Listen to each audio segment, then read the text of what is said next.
کیا بات ہے. اب آپ کا ڈائلاگ. اب میرے ڈائلاگ کی باری ہے. میں آج اسپیکر نے جو ہے مجھ پہ الزام لگایا ہے کہ میں ایوان کے اندر سگریٹ پی رہا تھا.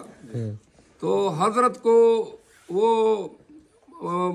ماسی بتنگڑی جو ہیں وہ کیا نام ہے مریم اورنگزیب وہ یہ سارا پروپیگنڈا کرتی ہے. اور انہوں نے ٹک ٹاک پہ یہ مطلب ایک ٹک ٹاک چل رہا تھا کہ جی مربت صاحب جو ہے انہوں نے ایوان میں سگریٹ پیا اور کسی نے کہا کہ ایوان میں سگریٹ اگر کسی کو اچھا نہیں لگتا ہے تو باہر نکل جائے. یہ ایک لوگ مزے کے لیے ٹک ٹاک بناتے ہیں.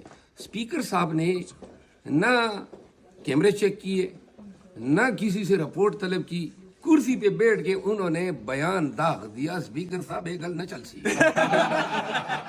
ایک گل نہ چل سی. اور ابھی آپ ہمارے زبان پہ آ گئے. چھیڑا اپنے ہیں انشاءاللہ تسلی بخش ٹکائی کروں گا.